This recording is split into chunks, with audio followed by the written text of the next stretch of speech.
The Ethelgard atrium was the heart of the spire, and tonight that heart pulsed with a vibrant, chaotic peace. Crystalline walls, 1,000 meters high, held back the void while showcasing a nebula's slow, majestic swirl of violet and gold. Inside, the air was a carefully blended cocktail of atmospheres, a testament to the delicate diplomacy that the spire itself represented. It tasted of nitrogen to the humans, spiced oxygen to the Gralak, and carried the faint, ozone-like tang of charged energy for the Cathar. From his observation balcony, High Historian Kalen of the Cathar fluttered his nictitating membranes, his multifaceted eyes taking in the scene below. His gray-blue crest feathers ruffled with academic delight.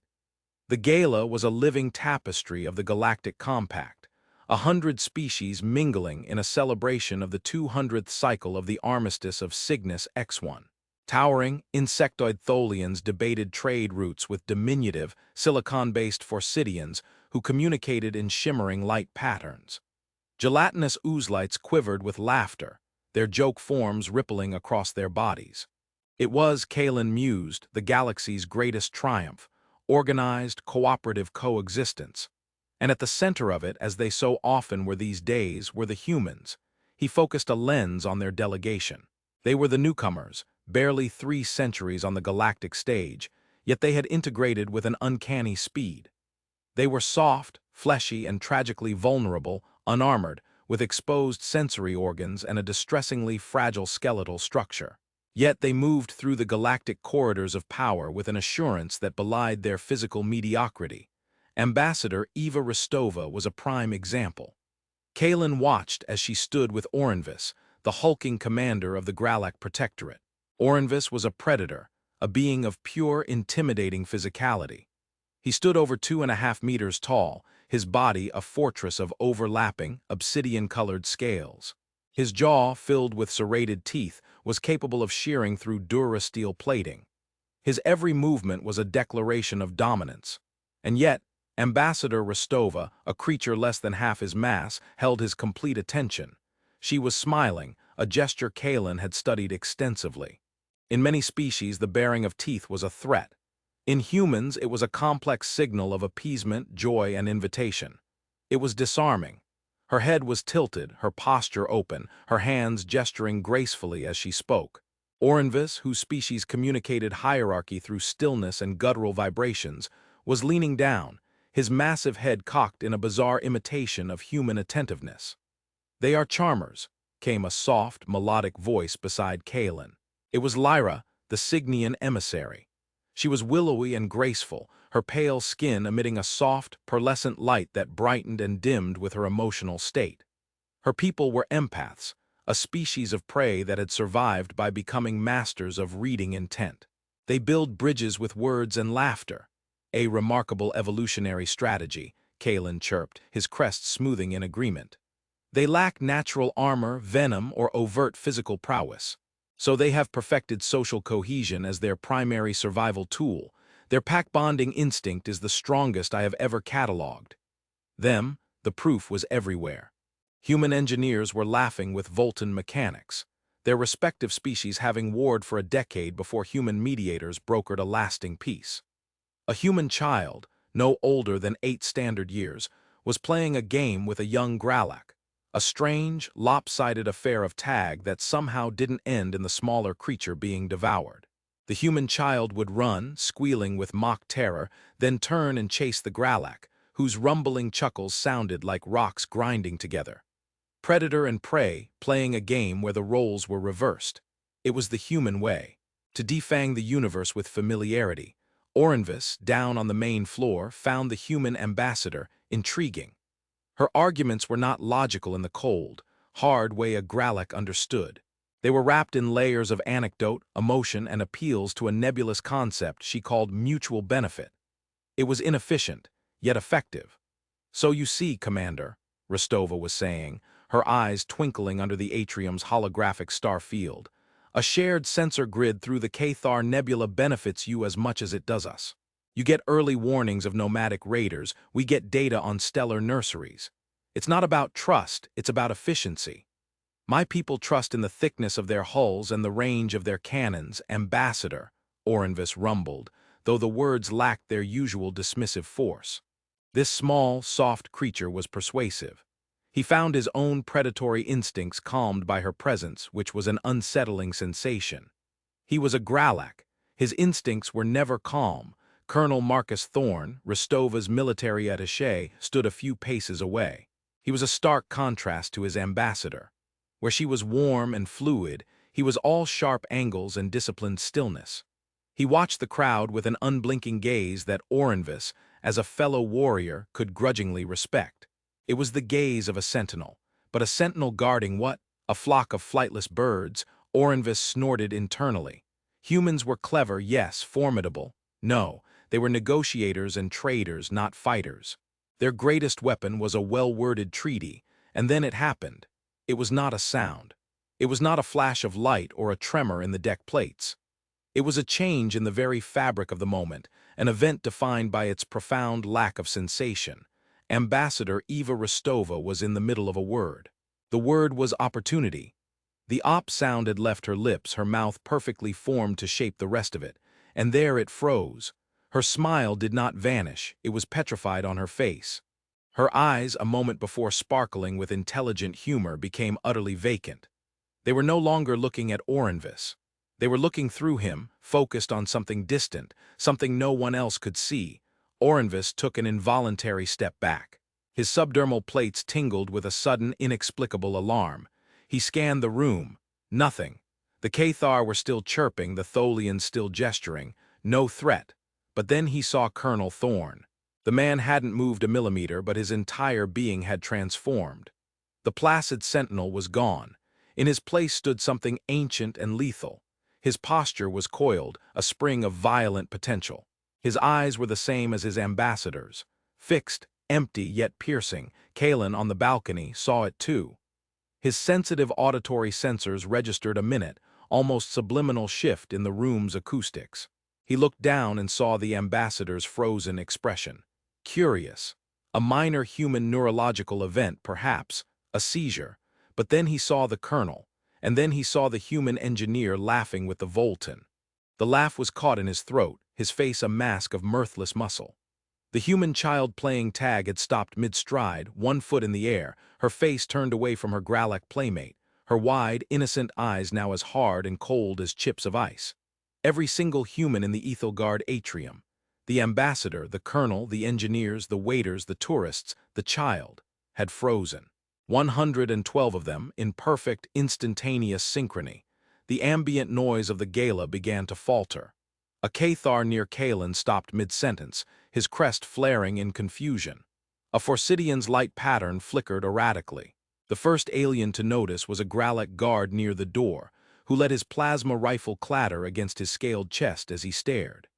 The sound of a dropped glass of Cavian nectar echoed through the growing silence. A sharp, crystalline punctuation mark in a sea of sudden dread. Lyra gasped, her hand flying to her throat. The pearlescent light of her skin dimmed to a sickly gray. "Kalen," she whispered, her voice trembling. "What is it? What's happening?" Kalen had no answer. His data slate was already active in his hand, his talons flying across the screen. He scanned for energy spikes, biotoxins, psychic emissions, sonic frequencies, anything. The station's sensors reported perfect nominal conditions. There was no alarm, no attack, no danger, and yet the air grew thick with a cold, primal terror that seeped from the motionless humans. It was not an energy field, it was an absence. The warmth, the chaotic social energy, the very humanity that had filled the room was gone, replaced by a chilling, absolute focus. Orinvis felt it in his bones. He was a Gralak commander. He had faced down crawl berserkers and shelled arachnids in the vacuum of space. He had never known true fear. But this was different. This was the deep, instinctual dread of a predator that suddenly realizes it has wandered into the territory of something far, far older and more dangerous than itself. The other aliens in the room felt it too. The Tholian folded its limbs protectively. The Voltan backed away from the frozen human engineer, its manipulators twitching. The young Gralak stared at its human playmate, letting out a low, confused whine. Then, as one they moved, there was no signal, no word, no gesture. But in perfect unison, 112 human bodies pivoted. Their movements were fluid, silent, and terrifyingly economical. There was no panic, no rush. It was the deliberate, coordinated motion of a pack of wolves. Their heads turned, their empty eyes scanning, locking onto a single, unseen point in the crowded room. Ambassador Rostova's petrified smile fell away, leaving a face of blank, predatory neutrality. She took a step, her formal diplomatic gown swishing silently against the floor. Colonel Thorne fell into step half a pace behind her and to her right. The engineer across the room mirrored the movement, abandoning his conversation without a backward glance. The waiter, tray still balanced on his hand, began to move. The child lowered her foot to the ground with impossible silence and began to walk, her small form moving with the same deadly grace as the trained soldier. They flowed through the crowd of stunned, terrified aliens. They did not push. They did not shove. They simply moved, and the galaxy's most powerful and feared species parted before them like minnows fleeing a barracuda. Orenvis found himself stepping aside, his powerful muscles refusing to obey his conscious command to stand his ground. He was a statue of scaled meat, watching these soft, weak creatures move with a purpose that dwarfed his own warrior ethos. They were a river of silent intent, flowing from all corners of the vast atrium, converging. Kalen watched from above, his mind racing, trying to process the impossible data. This was not a social response. This was not diplomacy. This was not the behavior of a species that used cooperation as its primary defense. This was something else. This was the behavior of a creature so confident in its position at the pinnacle of the food chain that it did not need to roar or display its strength. Its silence was its threat. Its unity was its weapon. He followed their trajectory, his eyes wide. They were all moving towards the center of the room, towards a delegation from a minor, peaceful species, the Glyptons, a race of gentle, crystalline beings known for their intricate art. Specifically, they were converging on a single Glypton diplomat who was wearing a rather ostentatious gift. A living, jewel-like organism that pulsed with a soft, internal light, pinned to its chest like a brooch. The Glypton, frozen in terror, trembled so hard Kalen feared its crystalline structure might shatter. The humans formed a circle around the Glypton. A perfect, concentric ring of silent, waiting predators. The circle tightened, slowly, inexorably. The last of the ambient sound in the Ethelgard atrium died, smothered by a blanket of absolute dread. The nebula outside the crystalline walls seemed to watch, a silent, cosmic witness to a truth the galaxy was only just beginning to comprehend. The humans were not the charming newcomers. They were not the master negotiators. They were hunters. And the hunt had begun. The silence in the atrium was a physical weight. Kalen felt it pressing on his feathered crest, a pressure that had nothing to do with the station's atmosphere. His analytical mind, usually a fortress of logic and cross-reference data, was failing him. The scene below defied every known model of xenopology. He watched the ring of humans tighten around the trembling Glypton delegate, and a word he had only ever encountered in historical texts surfaced in his thoughts. Cordon, it was a human military term, a tactic for isolating a threat. But what threat? The Glyptons were pacifists. The brooch they wore was a bioluminary, a popular decorative life form from the Halcyon sector, known for its calming emanations. Kalen's own data slate confirmed it. Luciola aliena. Harmless symbiote. Class 1 biotrinket. Down on the floor, Orenvis felt the skin on his neck crawl, a reaction he hadn't experienced since he was a hatchling facing his first trial of survival. His two guards had moved to flank him, their plasma rifles now raised, but their postures were defensive, uncertain. They were trained to fight wars, to repel borders, to engage in honorable combat. They had no protocol for this. How do you fight a silence? How do you attack an enemy that shows no aggression, only a terrifying, unified purpose? Commander, his second Grak hissed, the sound a low vibration. Orders, Orenvis couldn't speak. His mind was locked on the humans. He saw the way they stood, their weight balanced perfectly on the balls of their feet. He saw the way their hands hung loosely at their sides ready. He saw the way their heads were tilted, not in curiosity, but in a way that maximized their binocular vision and auditory perception of the target at the center of their circle. He had seen this stance before. He had seen it in the alpha predators of his own homeworld. It was the posture of final approach, the moment before the killing strike. Ambassador Rostova stood at the apex of the human formation. The warm, engaging diplomat was gone, stripped away to reveal an unnerving core of cold command.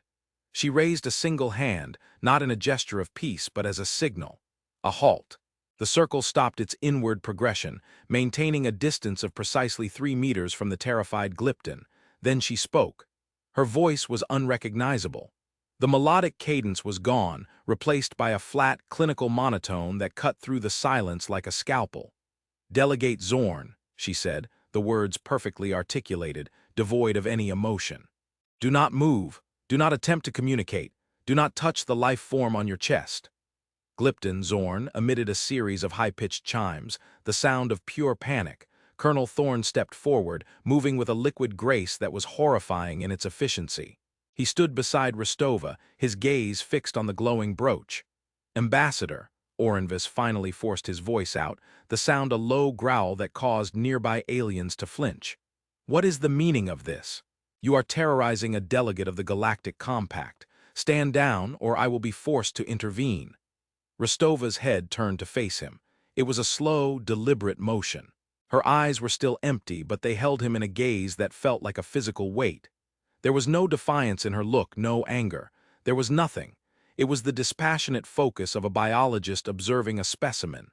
"Commander Orenvis," she said, her voice unchanged. "Your intervention is not required. Your weapons are irrelevant. Your understanding is incomplete. This is a human matter." "Human matter?" Orenvis's incredulity was warring with his instinctual fear. "This is the Ethilgard atrium. There are no human matters here. There are only compact matters." "Are wrong," Thorne said, his voice a low counterpoint to Rostova's. He never took his eyes off the brooch. "There are things that travel between worlds that are not catalogued in your databases. Threats you have no framework to comprehend." From the balcony, Kalen's talons clicked furiously on his slate. "Threats you have no framework to comprehend." The arrogance was breathtaking. The humans, the youngest species in the compact, claiming a unique perception of danger. He initiated a deep-level sensor sweep, overriding station protocols, focusing all energy detection on the Glypton. The results scrolled across his screen. Nominal biosigns from the delegate, nominal energy emissions from the Luciola aliena. Nothing. Absolutely nothing. What threat? Kalen's voice, amplified by his balcony's comm system, was sharp, demanding. "Show us, provide your data. The compact operates on evidence, not on cryptic pronouncements and intimidation." Rostova's gaze flicked upward to Kalen.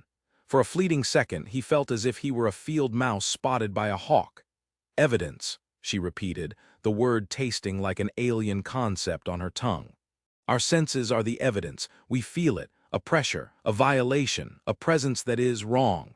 She paused, and for the first time a flicker of something ancient and weary crossed her face. "It is a predator of the mind, a cognitive parasite. It has no energy signature you can read, historian. It has no physical properties your sensors can detect. It exists as a pattern, an intrusion into the processing space of a sentient brain. It hijacks, rewrites, and then consumes." A murmur of disbelief and horror rippled through the assembled aliens. A mind predator. It sounded like a myth, a ghost story to frighten hatchlings. "Preposterous," Orenvis snarled. "You expect us to believe your entire species is suffering from a collective delusion." "It is not a delusion," Thorne stated calmly. "It is a defense mechanism, one we did not know we still possessed until this moment." He gestured with his chin toward the brooch. "That is not a Luciola aliena. It is a vessel, a larval stage. It is listening. It is learning. It is tasting the thoughts in this room, searching for a suitable host to gestate, a complex mind. A powerful mind." His gaze flicked to Orenvis for a fraction of a second. "Like yours, Commander, or the High Historians." The implication hung in the air, cold and sharp. The creature was hunting for a leader to infect, to control. Lyra, the Cygnian empath, let out a soft cry. She could not sense the creature directly, but she could feel the truth of the human state. Their minds, usually a chaotic broadcast of emotions, hopes, and anxieties, were now silent. Not calm, but silent. It was as if a wall had been erected, a cognitive fortress behind which a single, unified consciousness was operating. The human pack was mentally linked, Kalen demanded, his academic curiosity momentarily overriding his fear. How can you perceive it when the most advanced sensors in the galaxy cannot? This time, it was Rostova who answered, her eyes still locked on the Glypton. Her voice took on a strange, distant quality, as if she were reciting a passage from a forgotten history. Our origin world was not a paradise, historian. We did not evolve as the strongest or the fastest. For millennia, our most dangerous predator was ourselves. We hunted each other in jungles and savannas, in cities of stone and towers of glass. We learned to fear not the claw or the fang, but the thought behind the eyes of our neighbor. We developed an instinct for malice, a sensitivity to hostile intent. It is a sense that has been dormant for centuries, buried under layers of civilization and technology. She took a step closer to the Glypton. This thing, this parasite, its method of predation is so pure, so fundamentally hostile to the integrity of a conscious mind, that it has triggered that dormant sense. It feels familiar. It feels like the oldest enemy of all, the one that hides behind a friendly face. Revelation struck Kalen with the force of a physical blow. He finally understood. It wasn't psychic power. It wasn't technology. It was a biological heirloom, a survival trait forged in the crucible of a terrifyingly competitive interspecies evolutionary history. Humans were dangerous not because they were strong, but because they had spent 1,000,000 years learning to hunt the most cunning and deceptive prey imaginable. Other humans, that deep instinctual hardware had never been erased. It had just been waiting for a signal it recognized. The brooch on the Glypton's chest began to pulse faster, its soft light turning a sickly, angry red. "It knows we see it," Thorne said, his voice low. "It's preparing to act." "Colonel," Rostova commanded, her voice sharp. Thorne moved. He produced a small, metallic cylinder from his uniform jacket. It wasn't a weapon. It looked more like a containment vial. He approached the Glypton with a steady, unhurried pace. The Glypton, Zorn, was now rigid with terror, emitting a continuous high-frequency keen. "Hold," Thorne said, his voice surprisingly gentle. He didn't touch the Glypton. Instead, he placed one hand on the brooch. The moment his skin made contact, two things happened simultaneously. First, a silent scream echoed through the atrium. It was not a sound, but a wave of pure psychic agony that slammed into the minds of every being in the room. To the aliens, it was a sudden, nauseating vertigo, a flash of blinding mental static. Kalen cried out and stumbled back, clutching his head. Orenvis grunted, his vision swimming. Lyra collapsed, her inner light extinguishing completely, but to the humans it was different. They all flinched as one, their heads recoiling. 112 gasps sounded in perfect unison. On Rostova's face, an expression of profound pain flickered, but it was controlled. It was the pain of a surgeon cutting away a cancer. Second, the brooch itself changed. The light died. The jewel-like structure cracked and crumbled, turning into a fine, gray ash that sifted through Colonel Thorne's fingers. The threat was over. Thorne stepped back, brushing the dust from his hand. He looked at Rostova and gave a single, almost imperceptible nod. And just as suddenly as it had begun, the state ended. The emptiness in Ambassador Rostova's eyes vanished, replaced by a weary, soul-deep exhaustion. The color returned to her face. She blinked, and for the first time seemed to truly see the terrified assembly of galactic dignitaries staring at her. She looked at the whimpering Glypton, at the stunned Gralak commander, at the chaos on the balcony. A smile touched her lips. But it was not the same smile as before. The easy warmth was gone, replaced by something brittle, something knowing. It was the smile of someone who had just reminded you of a terrible truth you both wished you could forget. "Ladies and gentlemen," she said, her voice once again melodic, but laced with a new, chilling resonance. "My apologies for the interruption. There was a minor security concern. It has been dealt with." Other humans relaxed. The engineer turned back to the Voltan, who was now 10 paces away and staring at him with undisguised horror. The child looked at her Gralak playmate, who had backed away to hide behind its parent's leg. The child's face fell, a flicker of genuine sadness in her eyes at the broken game. The spell was broken, but the Ethelgard atrium would never be the same. The peace had been shattered not by a bomb or a blaster, but by a revelation. The galaxy had just seen the true face of humanity, the ghost in their machine. And they realized with a dawning, collective horror that the most charming and adaptable species in the galaxy was also its most terrifyingly efficient predator. The gala did not resume. It simply dissolved. There was no formal announcement, just a quiet, hurried exodus. Delegations gathered their members with hushed whispers and backward glances at the human contingent, who had resumed their positions as if nothing had happened. Yet everything had changed. They stood straighter. Their friendly smiles seemed thinner.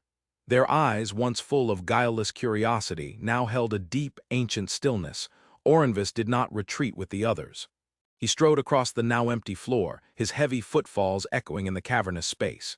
He stopped before Colonel Thorne, who was standing beside Ambassador Rostova. The ambassador was sipping a glass of water, her hand trembling almost imperceptibly. "Explain," Orenvis demanded, his voice a low rumble of contained fury and confusion. Thorne met his gaze. There was no arrogance in his eyes, only a quiet, factual certainty. "There is little more to explain, Commander. We call them the Silent, or the Void That Thinks. They are a legend from our pre-spaceflight era, a whisper in our oldest stories. A predator that consumes identity. We believe them to be a myth, a personification of madness." "Fought a myth?" Orenvis sneered, but the insult lacked conviction. "We did not fight," Rostova corrected, her voice weary. "We reacted. It was not a conscious decision. Think of it as a form of anaphylaxis, Commander, a violent, system-wide immune response to a specific allergen. The presence of that creature, its cognitive scent, triggered a primal protocol buried in our collective DNA. A predator response state." Orenvis stared at her, at this small, soft creature who had, moments ago, radiated an authority that dwarfed his own. "This state, you were all one, I saw it. The child, the waiter, they moved with you." "In a sense," Thorne confirmed. "The protocol subordinates individual consciousness to the pack imperative. Non-essential cognitive functions, personality, emotion, complex reasoning, are suppressed. All resources are diverted to a single goal: identify, isolate, and neutralize the threat. It is efficient." The word efficient sent a shiver down Orenvis's scaled spine. The Gralak valued strength, honor, and brute force. This human efficiency was something else entirely. It was cold, silent, and absolute. It was the efficiency of an immune system which does not hate the virus it eradicates. It simply identifies it as not self and purges it without passion or prejudice. "So you are all latent weapons," Orenvis stated, the words a realization rather than an accusation. "Every one of you, your children, your poets. Your diplomats," set her glass down with a soft click. "We are all survivors, Commander, just like you. Our tools are simply different. You evolved shields of scale and bone. We evolved this." She gestured vaguely at her own head. "A sensitivity to the predator that hides inside the Trojan horse. We had too. On our world, the greatest monsters looked just like us." Orenvis had no reply. His entire worldview, his understanding of the galactic hierarchy, had been upended. The Gralak were predators of flesh and blood. They were honest in their lethality. The humans, they were predators of a different, more terrifying order. They hunted the intangible. They hunted intent. And their own civility was the perfect camouflage. He turned and walked away, the sound of his own heavy footsteps a retreat. On the balcony, Kalen was frantically dictating notes, his academic fervor a thin shield against his own deep-seated fear. His colleagues were huddled together, chirping in low, panicked tones.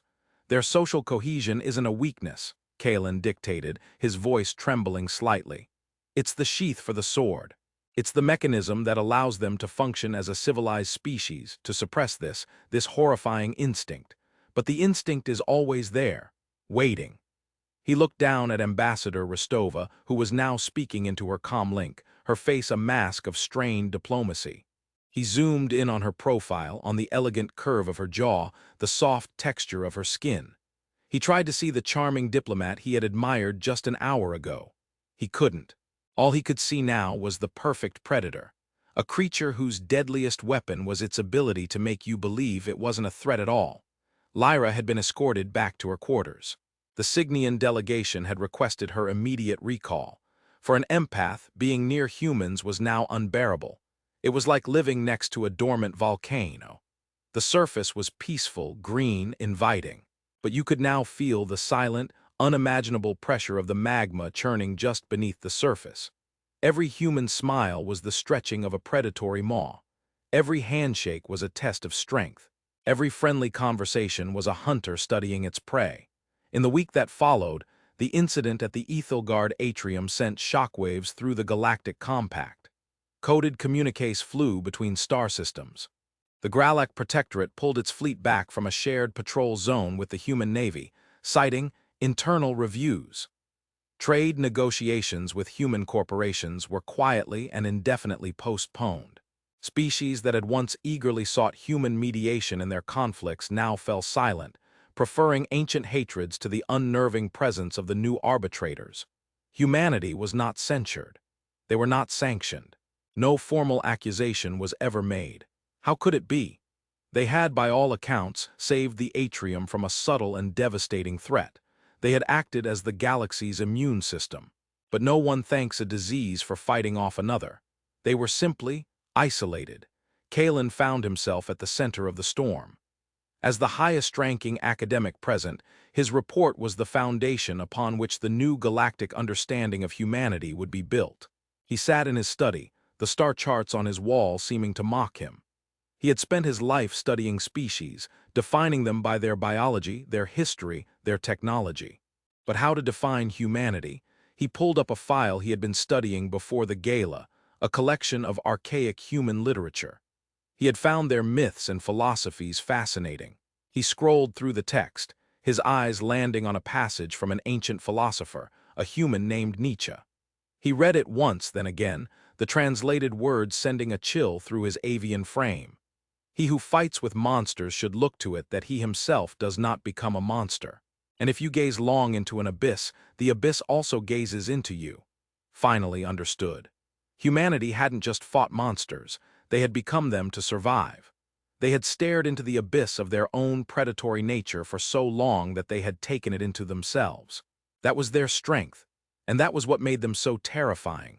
They were the abyss that walked and smiled and shook your hand. He opened a new file, the title blinking on his screen, a reevaluation of Homo sapiens. Apex predator, parasitic host, or galactic sentinel, he had no answer. And that was the most frightening part. The galaxy had lived for millennia in a state of known dangers. The Gralak were strong, the Cathar were smart, the Tholians were territorial. These were quantifiable truths, but humanity had become a living question mark. Were they the ultimate guardians, the only species capable of perceiving and defeating the subtle horrors that lurked in the spaces between thoughts? Or was their predatory instinct a weapon simply waiting for a target they defined? Their history of internal conflict suggested the latter. What would happen when they decided another species? Intent was a threat. The line between defense and aggression was, for them, imperceptibly thin. The conclusion to his report remained unwritten. He looked out his viewport at the starships moving silently through the void. A human frigate, the Endeavor, drifted past, sleek and unassuming. It no longer looked like a vessel of exploration. It looked like a shark gliding through dark water, placid and calm, until the scent of blood was in the air. The future of human-alien relations was no longer a matter of treaties or trade. It was a matter of fear, a new, profound fear. The fear of the prey that has finally, truly understood the nature of the hunter who lives beside it. And the open-ended, terrifying question that would now haunt every council meeting, every treaty negotiation, every interaction with a smiling human diplomat was this: are we their partners, or are we simply the prey they have not yet decided to hunt?